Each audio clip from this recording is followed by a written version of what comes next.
called the Constitution of the United States. That's not asking too much.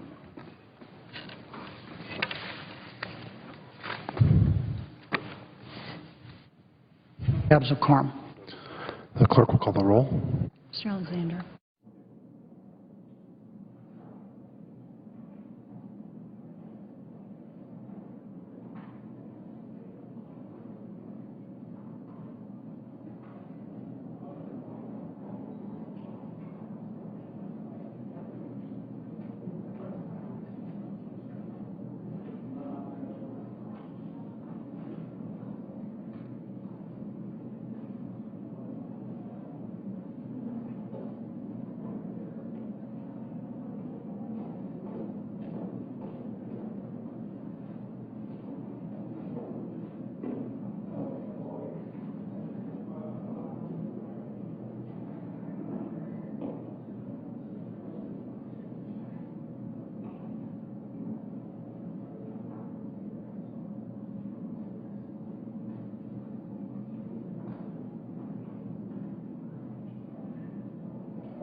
Senate leaders have continued to talk about having Senate votes on President Obama's nominees.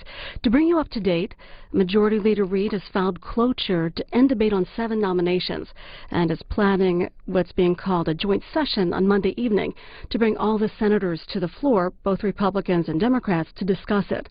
Specifically, members are planning to change Senate rules so that efforts to block nominations from coming to the floor can be defeated with a majority vote rather than requiring 60 votes. Here's how CQ Roll Call is writing about it. Senate Majority Leader Harry Reid moved aggressively Thursday to force a debate on changing the Senate rules for confirming nominees after what he described as unprecedented obstruction by Republicans. After meeting with Democrats at a party caucus on how to proceed on the nomination issue, Reid filed cloture on 7 nominations that Republicans have opposed, including Thomas Perez to head the Labor Department, Gina McCarthy to lead the Environmental Protection Agency, Fred Hochberg to be president of the Export-Import Bank, and Richard Cordray to keep running the Consumer Financial Protection Bureau. That in CQ Roll Call.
As we wait for a senator to speak, we'll hear more about a proposed revision of Senate rules so that efforts to block nominations from coming to the floor can be defeated with a majority vote rather than requiring 60 votes.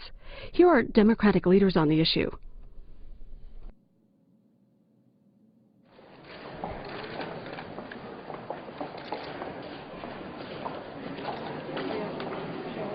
Okay, everybody, we had a good caucus. A couple people don't like changing the rules, so we have the votes to move forward on this. I'm finding cloture on 7 nominees in just a few minutes. Our position is very, very clear. We want to break gridlock and make Washington work for America, especially the middle class. The Senate needs to change from a place of constant gridlock, where we get things done and respond to the challenges faced by America, and especially the middle class. The first step is to stop blocking the President's nominees. All you had to do is be on the floor this morning and see Senator McConnell making the case for us.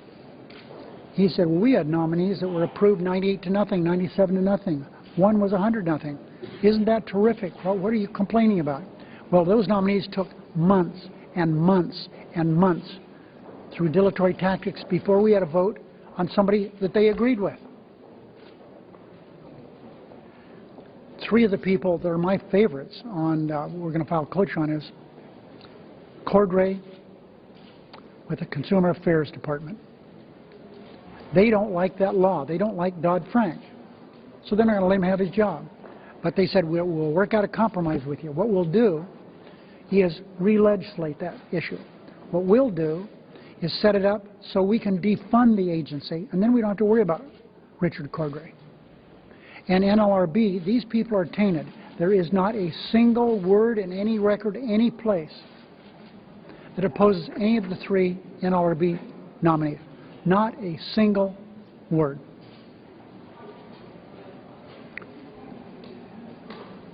My friend Senator McConnell on the floor says, this is all big labor. Big labor? 6% of the private sector is represented by organized labor. Do you think that organized labor should care a little bit about having a Secretary of Labor? About having someone, as I explained to my caucus, who works at the Cosmopolitan Hotel in Las Vegas, Mandalay Bay, Caesar's Palace, Wynn, Encore? Do you think those maids, valet parkers, janitors should have somebody to represent them when they fire them or there's some kind of a labor dispute? The NLRB goes out of business August 1st. So we're not interested in cutting a deal to pass 1 or 2 or 3 nominees. The President deserves to have his team in place, and there are no more major objections to the qualifications of any of these nominees. All we need is 6 to invoke cloture. Let them vote against these people. But why should they hold them up on an up or down vote procedurally? You know, this isn't about Democrats or Republicans. It's about having a president. This time, Obama having his team in place. In 3.5 years, it may be President Clinton, maybe President Biden, it may be President Bush. But shouldn't they be able to have the team they want? Long one can speak. Senators may speak for up to 10 minutes each. Thank you, Mr. President. I've been listening carefully to the debate that's been taking place here on the floor, and the esteemed Minority Leader had a couple phrases that he used any number of times. One of those was that this debate is about whether to break the rules in order to change the rules. And the second phrase, also involving the word break, was repeatedly to say to the Majority Leader that you've broken your word. Those are very powerful words. My mother always told me that when people start saying things like that, it's because they're at a loss for a real argument. But I found them disturbing. I found both of these phrases disturbing. And I find them disturbing because they're so at odds with what this conversation is really about. We are here in the midst of a constitutional crisis. Our Constitution was set up with a balance of powers between 3 co-equal branches with checks and balances. Never in their wildest dreams did the crafters of our Constitution envision that a majority that is a minority of the Senate, minority of one chamber, would undermine the functioning of the other two branches. In fact, they were very deliberate, very deliberate in their determination that there not be such a possibility. They laid out with clarity that advise and consent on treaties took a supermajority. But when it came to the other branches, judicial branch and executive branch, have a de facto simple majority standard in the Constitution. They're in exactly the same paragraph, so you can compare them one to the other. Now, our founders talked about this, and they talked about it because they'd had the experience with the Continental Congress, in which a supermajority had caused all sorts of difficulties.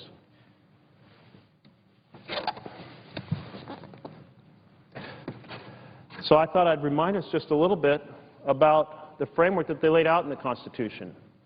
Alexander Hamilton said on a supermajority, he said it would lead to tedious delays, continual negotiations, and intrigue, contemptible compromises of the good. This is why Alexander Hamilton felt so strongly that there should be a simple majority standard. Well, he wasn't alone.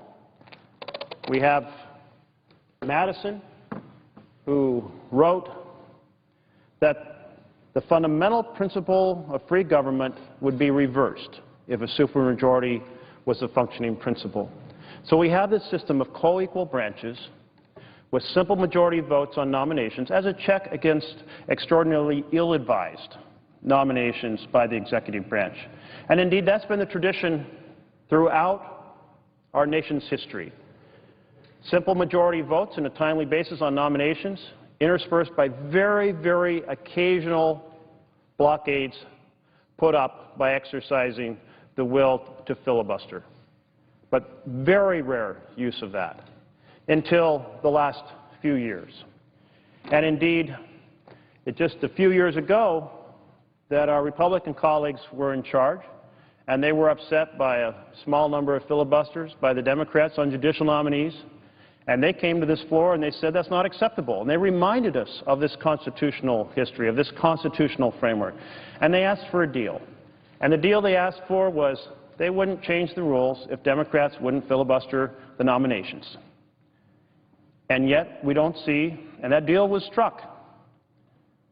But now the tide has turned, the parties are reversed, and suddenly that deal's not holding, because we see filibuster after filibuster after filibuster obstructing the ability to enable the executive branch, with the president reelected by the citizens of the United States, and vacancies in the judicial branch with judicial emergencies from hither to yon, largest number of judicial vacancies, largest number of executive branch appointments piled up, and yet some of my colleagues on the other side here are saying, well, the Senate's functioning just fine.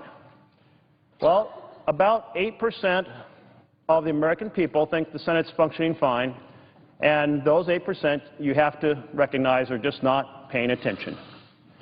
This is not the Senate that I knew as a young man coming here as an intern, sitting up in the staff gallery for Senator Hatfield, coming down to brief him on the amendments debate before each vote. At that time, we had simple up and down votes on nominations, with rare exception. And if we turn the clock even back to Lyndon B. Johnson, in a 6-year period, Lyndon B. Johnson as majority leader on this chamber, on this floor right here, only once in 6 years did he need to file a petition in order to close debate. And that wasn't just on executive nominations. That was a combination of executive nominations and judicial nominations and legislation, once in 6 years. Well, Senator Reid, as majority leader in his first 6 years, had to file 391 petitions.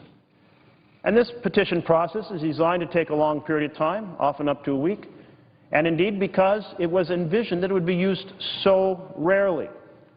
So here we are with a minority of the Senate doing deep damage to the executive branch and deep damage to the judiciary by the abuse of the filibuster, creating an imbalance or creating unequal branches of government completely out of sync with the constitutional vision. So are we, as members of this body that have a responsibility, who have taken a pledge to the Constitution, going to allow for this deep abuse of the constitutional vision of equal branches? I don't think anyone who takes their pledge seriously can come to this floor and argue that a small group of the Senate should be able to do deep damage to the other branches. Well, the Republican leader noted, he said, the strategy here is to break the rules in order to change the rules. Now, I thought I would just remind him that I believe he came here in 1985, that in that time period, many, many times the Senate has changed the precedent on the application of rules, using a simple majority to change the application of a rule. Now, we did it in December 11th, 1985, in 1986, twice in 1987, once in 95, twice in 96, in 1999, in the year 2000, in the year 2011. That's 10 times in the time that the Republican leader has been a member of the Senate. Now, he described this as a nuclear option. So under his reasoning, there's been 10 nuclear option bombs exploding in this chamber in the time he served here. And yet, I didn't hear that in the presentation he put forward. Now, it might interest the Republican leader to recall that of these instances where under the standard of a simple majority, the purpose of a rule, the application of a rule was changed, occurred in the time that he has served 7 times under Republican leadership. It has occurred 3 times under Democratic leadership. 7 times under Republican leadership, the type of action that we're discussing here of reorienting the application of a rule in order to make the Senate work better.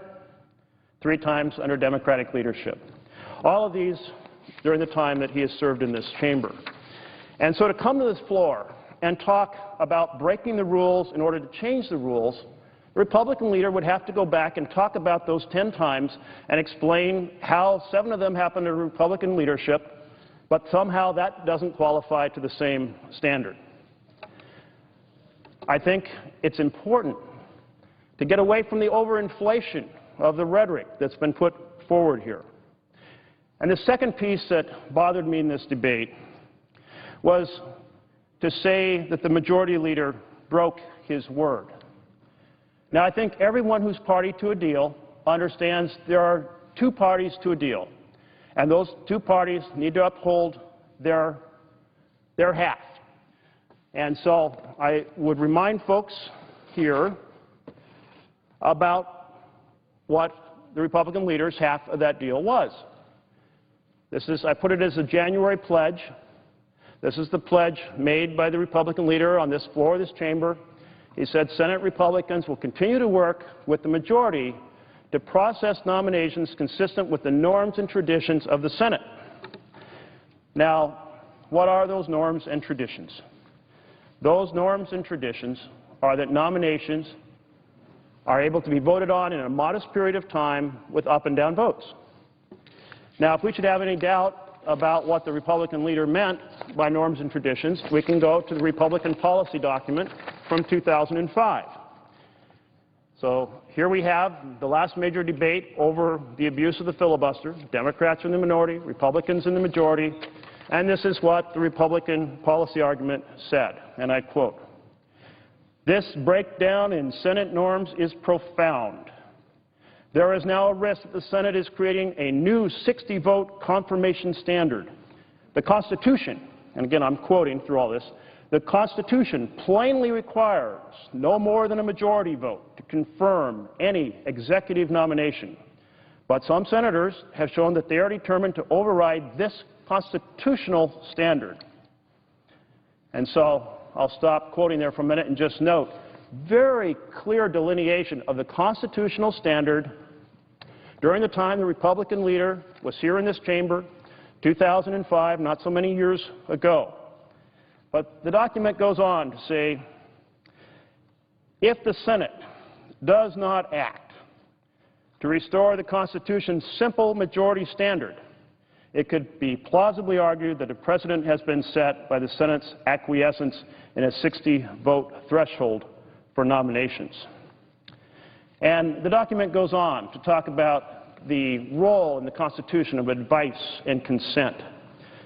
One way that senators can restore the Senate's traditional understanding of its advice and consent responsibility is to employ the constitutional option and exercise of a Senate majority's power under the Constitution to define the Senate practices and procedures.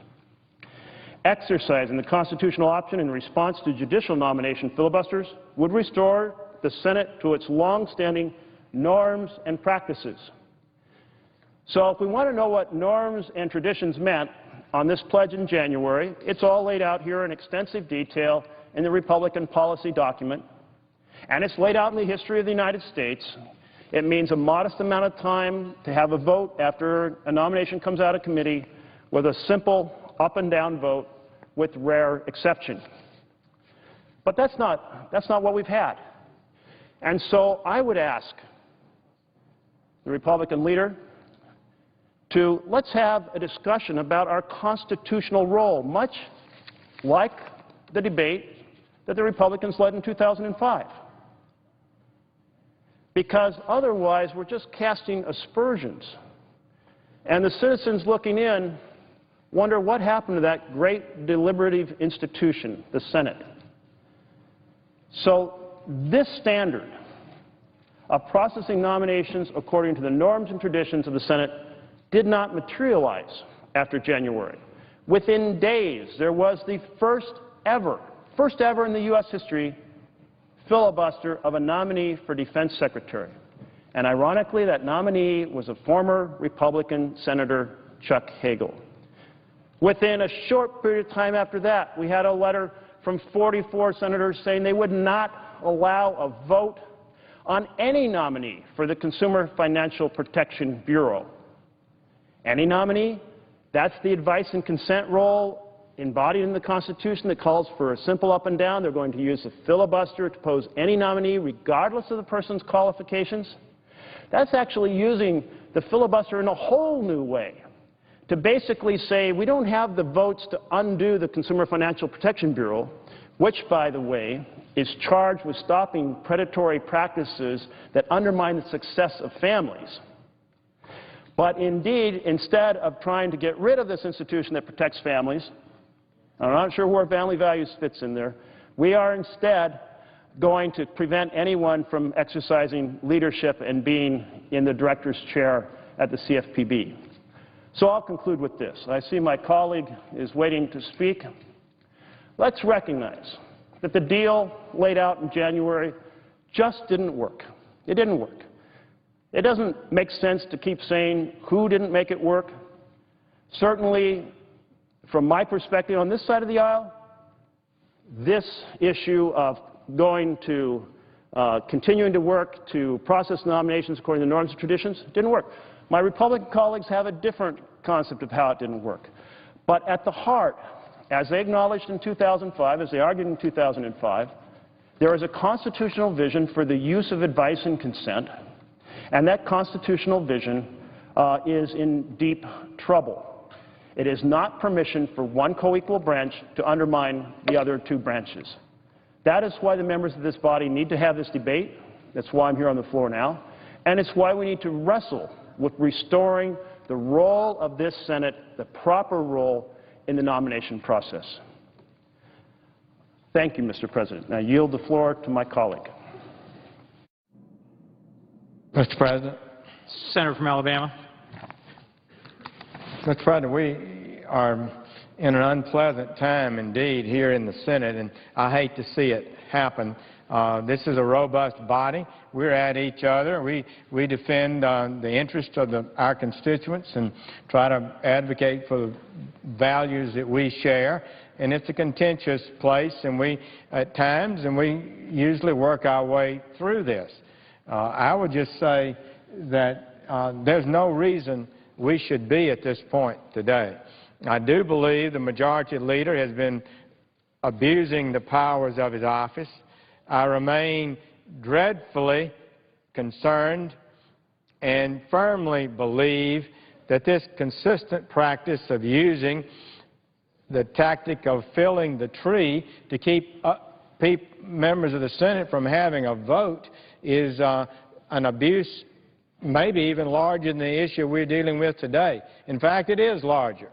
For example, we've been debating the question of student loans, interest rates going up, and how to fix it. They're two different bills, two different ideas. One the majority leader supports, and he's brought it up and he wants to vote on it, and he doesn't want to vote on anything else. But a number of senators on this side, with Democratic senators who agree with them in a bipartisan way, have come up with a better bill. I think it's better, and we want to vote on it. He has filled the tree, and in the United States Senate, on an important issue, on an extremely well thought out alternative plan that would make the loan issues be fixed, the majority leader says, no, you don't get a vote. This is a change in the history of the Senate, and it goes on every day. And senators have to plead with the majority leader to get a vote on an amendment. And this is not the way the Senate should be, and that is a really big deal. And it goes on every day, and it's time to stop it. So now we have the nominations have to be moved through at the pace the majority leader would like them to be. And many of these are, frankly, very controversial for very significant reasons. And in my opinion, the President's nominations in his second term have been less capable than his first. They're not the kind of, many of them have serious weaknesses that need to be examined, and many of them should never be approved. I'll just talk about one now that's about to come to the floor. And we ought to debate that. The Constitution provides that the Senate should advise and consent on nominations. We have to consent to a nomination. And that's the question that we're dealing with in many ways here. But look, we fight over that, and we come down to the big issue, though. And I'll just say this. This is the issue. In essence, to change the rules of the Senate, it takes a two-thirds, 67 votes of the Senate to change the rules of the Senate. And what the majority leader is proposing to do, that because of a fight over maybe 3 nominations that were illegally appointed, as determined by the Court of Appeals for the District of Columbia, that Court of Appeals has said they were illegally appointed. The President wants to continue to have them serve, and Senator McConnell opposes it, and many others on this side oppose it, and don't think they should be confirmed. So what the majority leader is proposing to do is to say, in essence, you can't block a vote on those nominations and require 60 votes. It only has to be 51. And he will propose that, in essence. And in what will happen, the parliamentarian of the United States Senate will rule that Senator McConnell is correct, that the nomination is not prepared to be voted on because 60 votes weren't obtained, and the majority leader loses. Then what does he intend to do? He intends to look to the chair and say, I appeal the ruling of the chair, and expect all his members to line up behind him, presumably, and vote to overrule the rules of the Senate, overrule the independent parliamentarian of the United States Senate. That's what he's talking about doing. And then when Senator McConnell says he wants to break the rules, to change the rules, that's exactly what he means. And that's exactly what we're talking about. That is the danger. To question? Not right this. Let me just finish my thought and I will. So that, colleagues, is the dangerous thing. Stability in the Senate requires us not to willy-nilly, every time we have a tempest in a teapot, as these 3 nominations are, every time we have that kind of thing, that we up and change the rules. There'll be times, no doubt, when things get so intense over big issues that actions get taken. And history would record, I suppose, whether they're wise or not wise. But, colleagues, we don't need to be changing the rules of the Senate every time it becomes inconvenient for the majority leader. He has already done this once. And he changed the rules of the Senate when Senator Dement was making a motion to get a vote, when he was denied the right to have a vote. Majority Leader had filled the tree, wouldn't allow votes. He used a post-cloture technique to force at least a vote relevant to that issue, and the Majority Leader got tired of it, and he appealed it. The chair ruled for Senator Dement, and he asked his colleagues to join him in overruling the chair, changing the rules of the Senate. They backed him on that, and that was done. So this gets to be a habit around here. And our side is not happy with the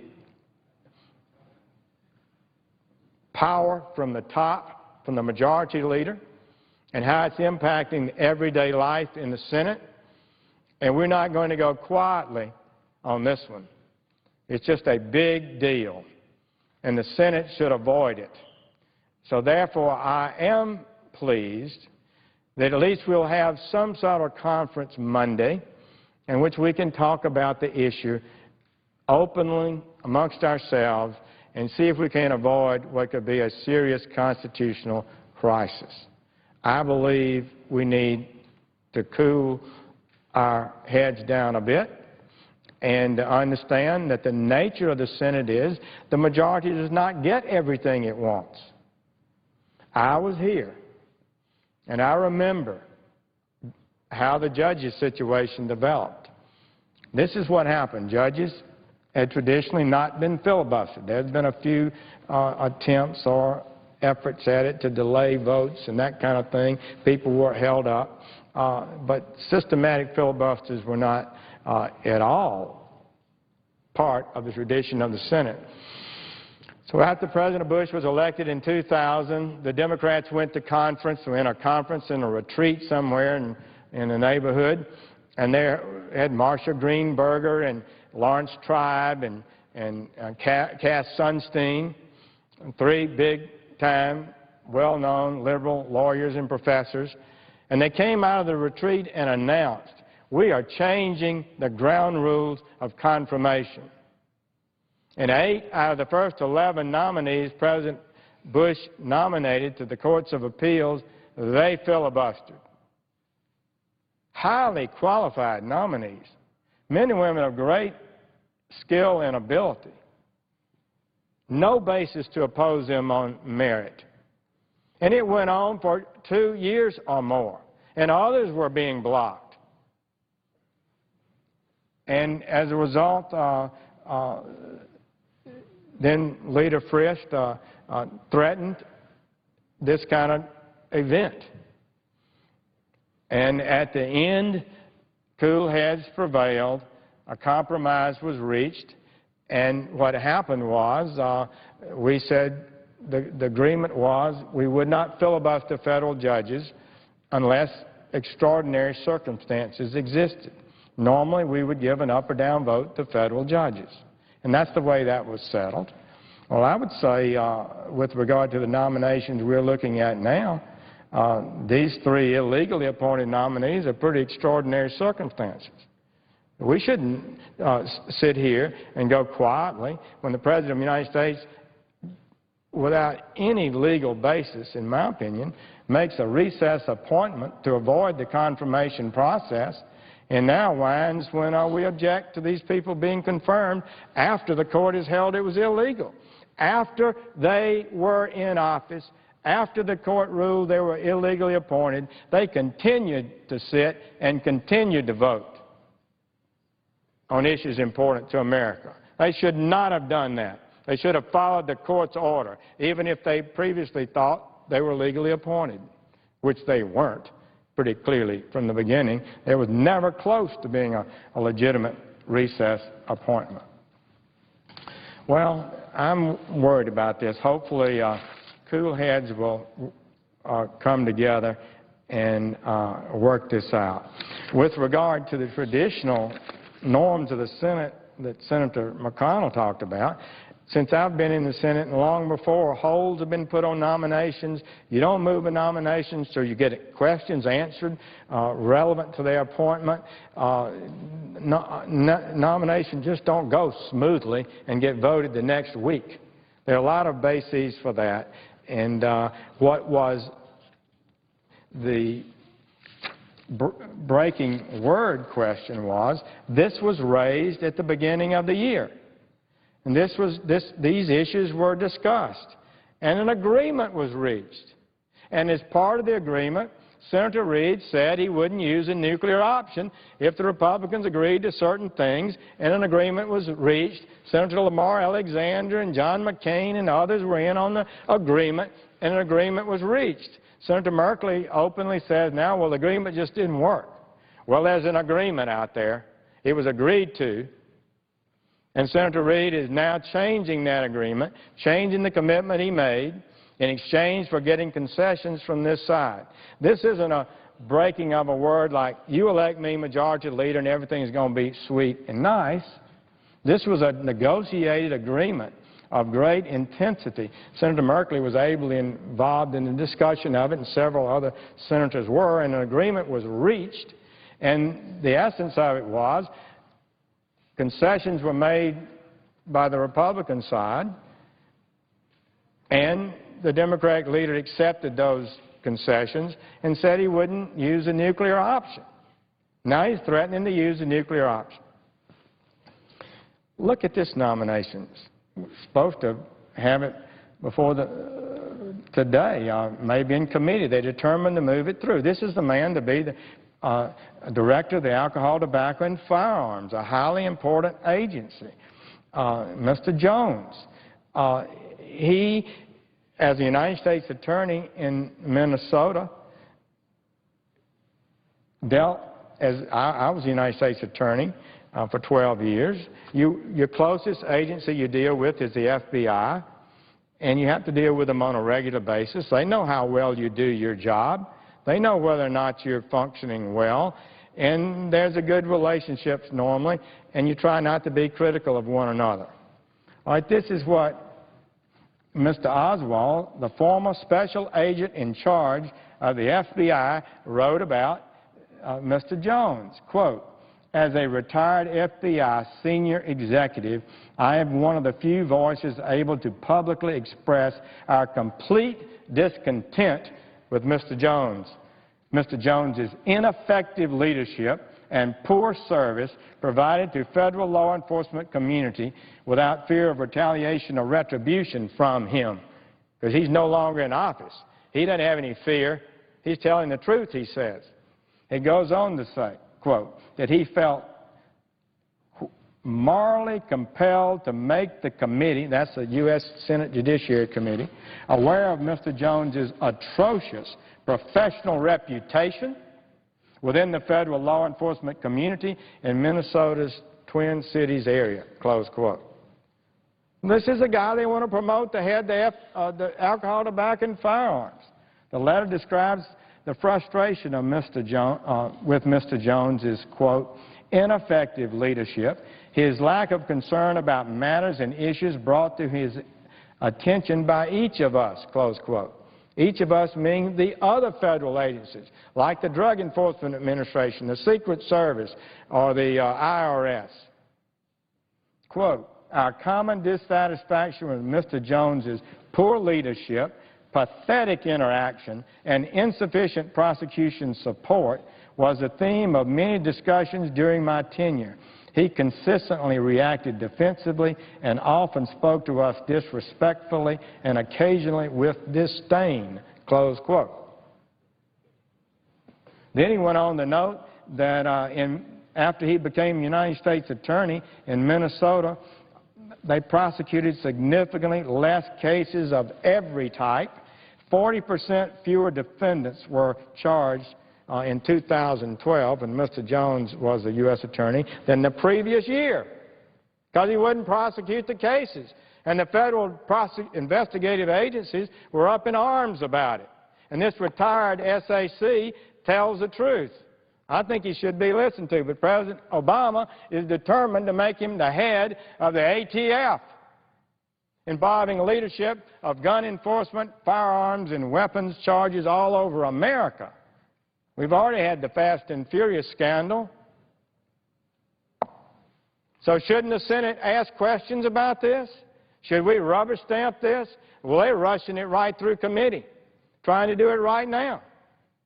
Move him on, get him confirmed, and anybody that stands in the way, tough luck. The majority leader is going to drive it through. He gets to decide who gets confirmed around here. He gets to decide what the rules are in the United States Senate. And they're forgetting the effort they led against just in the last part of President Bush's term when they blocked John Bolton to be ambassador to the United Nations. He was absolutely blocked by full filibuster by the Democratic Senate, Democratic members of the Senate. So what I'm saying is the rules weren't changed then, and the rules ought not to be changed now. So we got a conference coming up Monday. Let's see if we can't work through it. Let's see if we can't work in a way that restores the Senate. But the Senate is that saucer that's supposed to provide a cooling opportunity to slow down rush to judgment. And should the Senate be compelled to confirm 3 members to lower official appointments in the federal government who were illegally appointed and continue to serve in their offices after they were so found? I don't think so. And I don't think that dispute is such that would lead the majority leader to break the rules of the Senate, to override the plain rules of the Senate through a procedure not proper and dangerous to get his way on this matter. There are other things that could go wrong if this goes forward. My impression from talking to my colleagues is that there's very deep feelings about it, and that people have had about enough of this. And there have been all kinds of abuses here about how we conduct our business. And we're not going to keep accepting that, because when you accept that, the loyal opposition is eroded over a period of time consistently in its ability to exercise the little powers that it has. Then the Senate is weakened. Then the Senate's role as the body that slows down problems, that stands up to ATF nominations, that stands up to NLRB illegal appointments, is eroded. And we don't need to do that. So I know there's a lot of feeling here. I see my colleague, Senator Hatch. He's been through these for a long time and been seeing these disputes. And I've seen a few myself in my 16 years. Not here near as long as Senator Hatch, who chaired the Judiciary Committee, been ranking member on that committee. But what I would just say is this situation does not justify the nuclear option. It does not. And it's a dangerous thing. And it can be addictive for the majority leader every time he's confronted by someone using legitimately the rules of the Senate to raise questions about the majority's agenda, that they are overruled and the rule is changed so the majority leader can advance his agenda. That's what the issue is about. I ask my Democrat colleagues to let's slow down, Let's don't go this way. Maybe this conference Monday will help us reach an accord and avoid a very dangerous event for the history of the United States Senate. Would my colleague yield to a question? I would yield a question. Thank you. Senator from Oregon. Thank you very much. I have in front of me the list of the number of times that the application of a rule was changed from the precedent. And it was done each time under a simple majority structure, and it was done 10 times since 1985. Now, I pointed out earlier, I'm not sure if you were on the floor, that 7 of these times this was done under Republican leadership. So 7 times Republicans came, excuse me, let me finish the question. 7 times Republicans came to the floor and said, we're going to change the application of a rule under redirection of the precedent or overruling of the precedent. I just wanted to ask if you're familiar with that, because the way you were speaking, it sounded as if this conversation is about something, a procedure that had never been done and yet done 7 times since 1985 by my Republican colleagues. Well, first I would say I said it's a dangerous trend, and it can be addictive, and it can undermine the nature of the United States Senate. I didn't say it ever happened, but to my knowledge, I'd like for the senator to list for me the number of times since 1985 the majority leader has gone before the parliamentarian and the presiding officer and actually altered the rules by vote of the Senate overruling the chair. Thank you. I'm happy to do that because I have that list right in front of me. Let's start in 1985, December 11th. The Senate allows a conference report on the basis that everything included is relevant, even though multiple provisions have been ruled to violate the scope of the conference committee's authority. The ruling of the chair changing the precedent was reversed. This happened again in September 19. Would you like the entire? Was there a vote on that? Yes. How many votes? I'm just curious. I know it's been done before. The big time that I recall, Senator Merkley, was the one over the federal judges. It's similar to this. And at the end, cooler heads prevailed. A compromise was reached, and a very significant rule of the Senate was not altered. Some of these could be technical rulings of the chair that aren't that significant, but I'm interested in seeing what others you might mention. Certainly. I'm particularly interested if there was an actual vote of the body, the Senate. Yes, I can assure my colleague that each and every one of these involved an actual vote, and each and every one of these 10 occasions did reverse the previous precedent. That happens in 2 fashions. Would the senator offer that for the record? I would. Absolutely. Yeah. So I would like to look at it and see where we are. And I'll get you a personal copy. Senator Hatch is here now. Without objection, that will be added to the record. Thank you. Reclaiming the floor, Mr.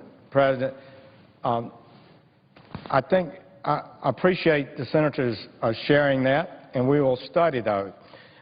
It is absolutely a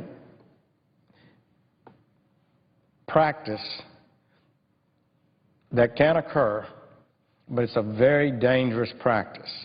And the Senate is a place of a certain amount of collegiality and a certain amount of good judgment and understanding and respect for the body. And sometimes you can carry out a procedure that may be dubious, but within the realm of acceptable procedures. And sometimes you can feel and understand that that is a dangerous alteration of the precedents of the Senate. That's where I'm afraid we are with this vote, and I guess we disagree. I would to a question from Senator Hatch. Well, Senator from Utah. Yeah, there's a difference between issues where the chair has been overruled than the nuclear option, which changes the rules, which, you know, breaks the rule and changes it. That's a significant difference. And that's what's being done here. By a mere majority vote, the majority wants to change a very, very important rule. And if we go down that road, I've got to tell you, the majority is going to be a very sorry majority in the future because they may be a minority. And I've got to tell you, this body has always protected the rights of the minority, whether it's Democrat or Republican. It's what made it the greatest body in the world. We're about to destroy that for no good reason.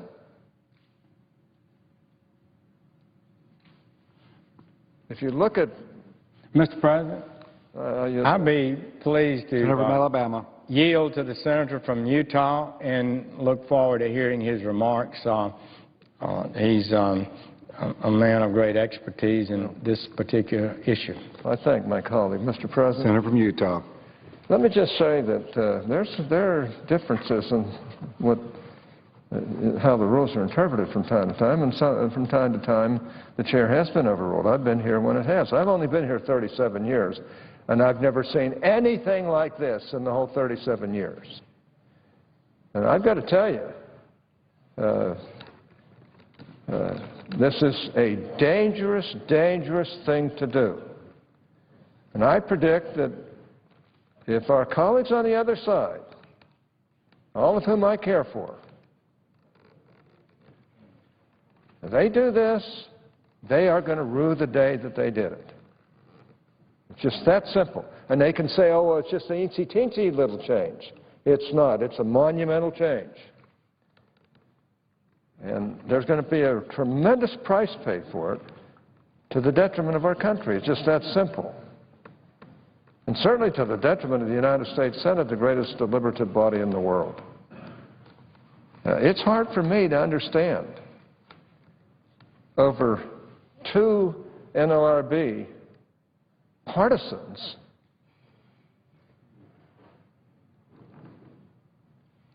who the President just recessed appointed, ignoring the rules of the Senate himself. And over Cordray, who probably under any other circumstances would get through easily. But very good reason why he should not go through this way. Well, Mr. President, I would like to put my following remarks in an appropriate place in the record. Without objection. Mr. President, I rise today to speak on what's known as Obamacare and what the Obama administration did last week, hoping the American people weren't paying attention, that impacts huge parts of the President's signature domestic policy achievement as our nation was celebrating the 4th of July. I'm talking about the administration's decision to suspend for a year, conveniently past next year's election, which is very interesting to me, enforcing what's known as the employer mandate, the requirement that businesses offer insurance to their employees or face a penalty. And then a rule issued by the Department of Health and Human Services last Friday stating that it would not verify people's incomes before giving out premium subsidies. My gosh, we've got fraud all over the federal government, and they do something this stupid and undesirable? Well, I'm certainly glad employers got some relief. It's quite a message from the Obama administration. It's quite a message the Obama administration is sending to struggling families and individuals who will get no relief from this monstrosity of a law and its burdensome individual mandate tax. Republicans in Congress believe this is unfair as such. Senator Thune spearheaded a letter to President Obama, which I enthusiastically signed, urging him to permanently delay the whole entire law and treat individuals like he's going to treat businesses. I'm glad that it's been put over for businesses, even though I question why it was put over for this next year. But why not do it for the individuals who are suffering from it? If it's good for the goose, it should be good for the gander. Shouldn't the Obama administration give the same relief to everyone?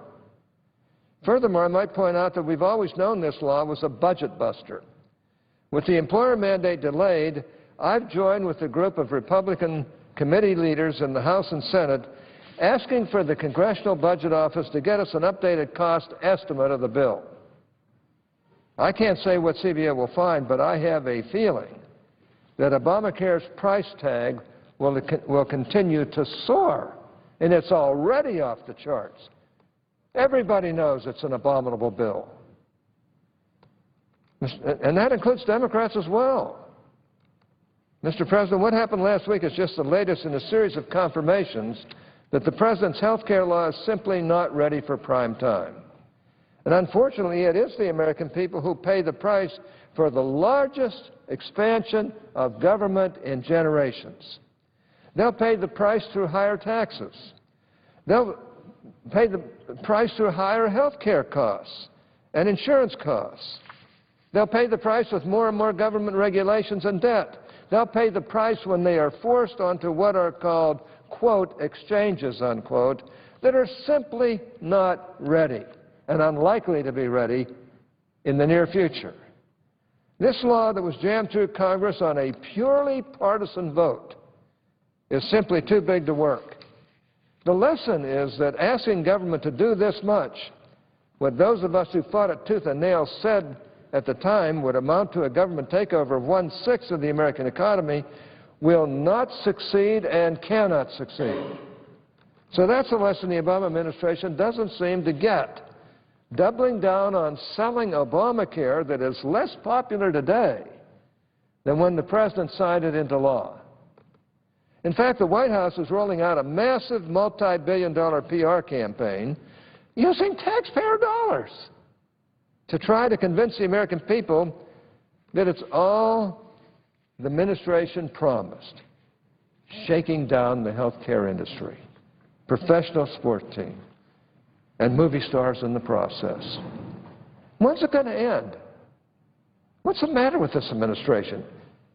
Can't they just live with the facts and acknowledge that this is a dog? In fact, a cynic might argue that Obamacare was designed to fail in order for the federal government to step in for a true European-style single-payer system that many on the extreme left wanted all along. In other words, socialized medicine with the federal government controlling every aspect of our lives from a medicine standpoint and health care standpoint. Now it seems as though every day we learn about more and more problems with Obamacare. So what do we know about it less than 4 months out from the open enrollment in the federal and state health insurance exchanges, which are supposed to occur on October 1st? We've heard from countless experts who say that the exchanges will be rife with issues once they're supposedly up and running. Indeed, those experts have predicted everything from, quote, glitches, unquote, to, quote, consumer horror stories, unquote. 2 GAO reports released in June confirmed that the Obama administration is ill-equipped for the implementation of both the federally facilitated health insurance exchange and the so-called Small Business Health Option Program exchange. I mean, that's GAO, 2 reports saying the administration is ill-equipped to implement those federally facilitated health insurance exchanges. Citing the program's delays and missed deadlines, the GAO concluded that there is potential for, quote, implementation challenges going forward, unquote. But while we've been hearing about the problems with the exchanges for months now, we have not heard an explanation from the administration as to how, despite all these reports, all of this is supposed to be up and running by October 1st. I hope I'm wrong, but I have a feeling that come October, millions of Americans are going to find themselves unable to navigate these waters. Sadly, the problems with the exchanges aren't the only difficulties with Obamacare. Over the last several months, we've heard numerous reports about the problems at the Internal Revenue Service. Let's face it, the IRS has never been beloved. Indeed, millions of Americans loathe and fear the IRS, and the recent scandal surrounding the targeting of conservative groups has not helped the agency's reputation either. At the heart of this recent scandal are claims by the IRS that they were simply unable to manage the increased workload that came with an influx of applications of groups applying for tax-exempt status under 501c4. According to IRS officials, the increase in applications was so massive that examiners had to find new ways to categorize and screen the documents submitted by these groups. That, they say, is the main cause of the targeting scandal. Let's assume these arguments are true for a moment. When all is said and done, the number of applications of groups applying for 501c4 status increased by 1,700 over a 4-year period.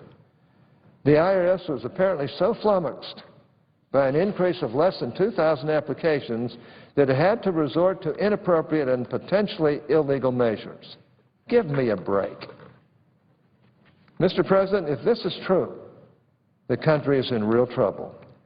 If the IRS cannot manage an increase of 1,700 applications of groups applying for tax-exempt status, how will it handle its significant role in implementing Obamacare and even handling these so-called premium supports? Under the so-called Affordable Care Act, premium subsidies, complex tax credits designed to defray the cost of purchasing health insurance based on household income, will go to an estimated 7 million tax filers, according to the Joint Committee on Taxation. Within 2 years, that number will nearly double. And they can't take care of 1,700 applications or 501c4 that are basically and relatively simple. In other words, the number of premium subsidy applications will jump from 0 to 7 million in just 1 year. Now, that's 7 million applications for people across a wide income spectrum claiming subsidies that did not exist before. And only God knows how many of those claims are going to be made fraudulently, since they don't seem to be able to handle them. So basically, the Obama administration would have us believe that while a 4-year increase of 1,700 applications for tax-exempt status was enough to give the agency fits, it's perfectly capable of handling 7 million new filings for a brand-new health care entitlement. On top of that, they want us to believe that they can continue processing these subsidies as they double in number over the first 2 years. Needless to say, I'm more than a bit skeptical. Of course, it's difficult to figure out exactly what the Obama administration expects the American people to believe when it comes to the IRS implementing Obamacare. That's because despite all the upcoming deadlines, it's still not clear how the agency plans to fulfill this new responsibility. And despite numerous congressional inquiries, as well as those from GAO and the Treasury Inspector General for Tax Administration, or TIGTA, no one really knows how the Affordable Care Act office at the IRS is going to work. One of the few things we know for sure is that the person who headed the IRS division that was responsible for targeting conservative organizations now heads the division responsible for implementing Obamacare. How lucky can we be? That's hardly a comforting thought. Make no mistake, processing these complex premium subsidies will not be a walk in the park. These credits are both advanceable and refundable, meaning that they'll be paid out first and verified later. Some have referred to this process as, quote, pay and chase, unquote. Many of my Democrat friends have referred to tax expenditures that they don't like as, quote, spending through the tax code, unquote. That label is usually not accurate, but when we're talking about refundable credits, it's precisely on target. The problem is that over the years, the IRS has struggled to administer these types of tax credits. One needs to look no further than the Earned Income Tax Credit, or EITC, to see the inherent problems with refundable credits.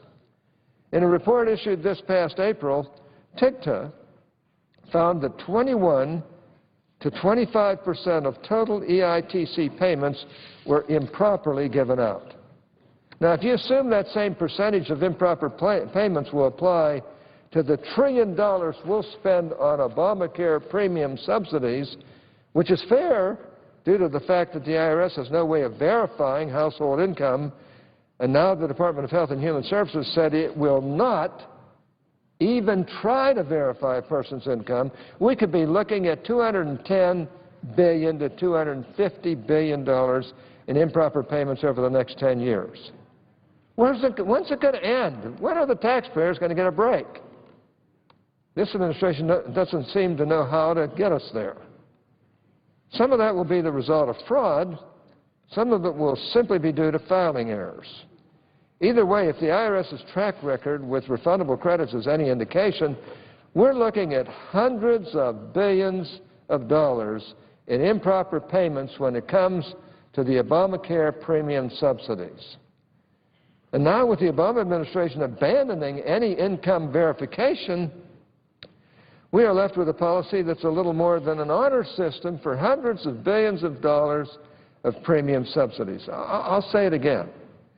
An honor system at a time when the Finance Committee and the administration is trying to crack down on improper government payments both within the tax system and our federal health programs.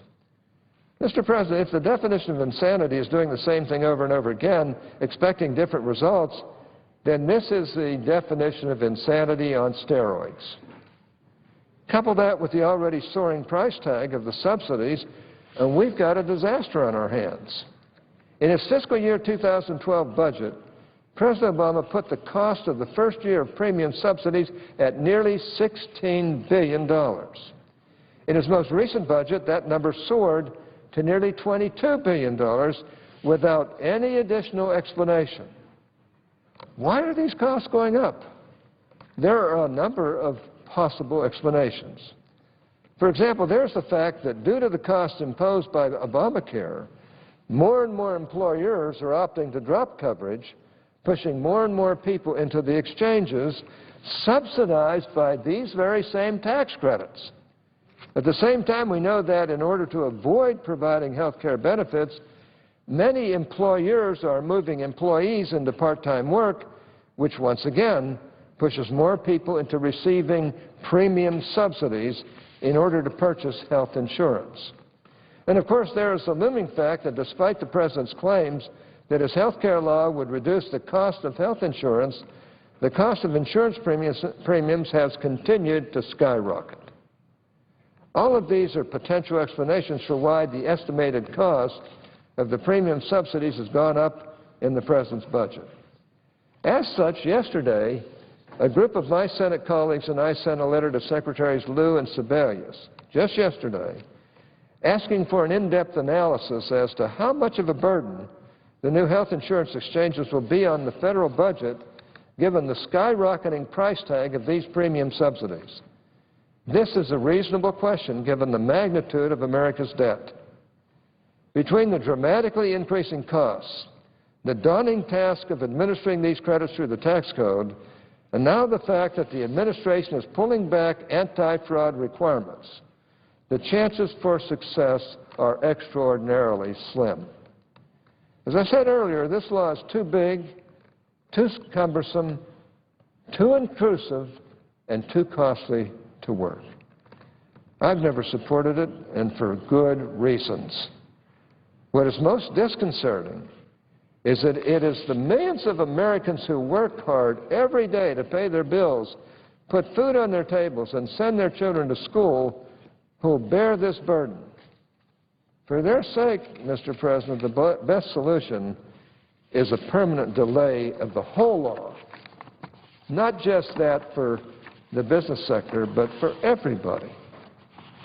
That's what we need to do. And we've got to get rid of this pay-and-chase system that's going on right now, where the government just pays in accordance under the honor code that they've described, and then later have to chase those who have defrauded the government. It's just unbelievable. Well, you know, look at the premium subsidies. These are tax credits in Obamacare designed to defray the costs of purchasing health insurance. These are going to go to some 7 million tax filers and flow to households earning as much as $94,000 a year. How many people who are making much more than that will claim that they're making less than $94,000 a year?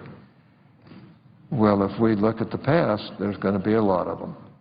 And what's the IRS going to be able to do? They won't be able to prove it because they don't have the mechanisms to do it. My gosh. The administration said they're just going to rely on the filer to self-report their income to get access to the credits. Give us a break. My gosh. Like I say, the projected figure for subsidy expenditures has gone from $16 billion to $22 billion in just a couple of years. So, I mean, I just don't, it's mind-boggling that they get away with it. It's mind-boggling that the American people haven't just risen up in rebellion against this stupid bill. And it's mind-boggling to me how my colleagues on the other side continue to defend this monstrosity. Every day you hear of more and more problems with it. Every day you hear of more and more costs. Every day you hear of more and more fraud. Every day you hear of people who don't understand it and can't figure it out in the government. When are we going to grow up and realize that this is a dog and it's hurting America? And I'll be honest with you, I really believe that within a year or two, the President's going to throw his hands in the air and say, this is not working. We have to go to a single-payer system. In other words, socialized medicine, where the government will control all of our lives and will determine who gets health care and who doesn't. I have to say that's where we're headed, and I hope that I'm proven wrong in the future, but I know that I'm going to be proven right. I can just see it. And if it happens, it will have been done by our friends on the other side, who 100% of whom voted for this dog, and who don't seem to recognize that it's eating America alive. I don't understand it. I love my colleagues on the other side. We've been friends for a long time. I've been here 37 years. There are only 2 senators in that 37-year period that I thought had no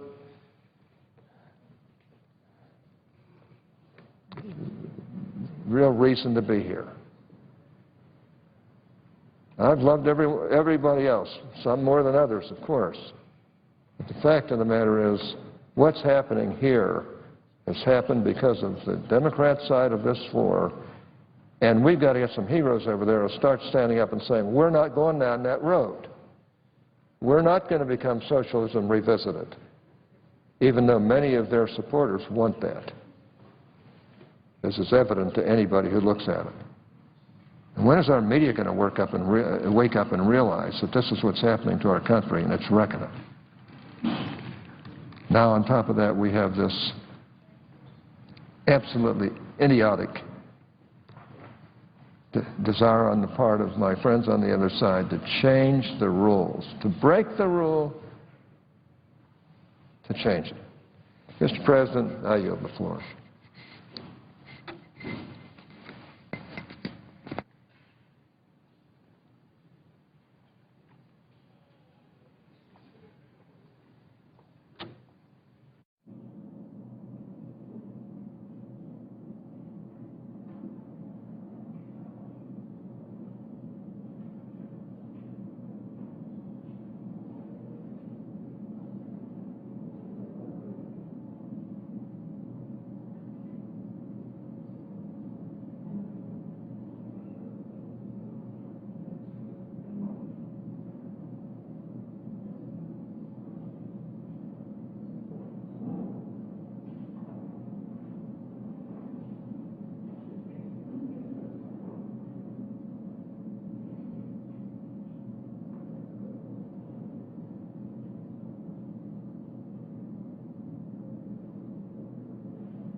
Senate Majority Leader Harry Reid has filed cloture to end debate on 7 nominations.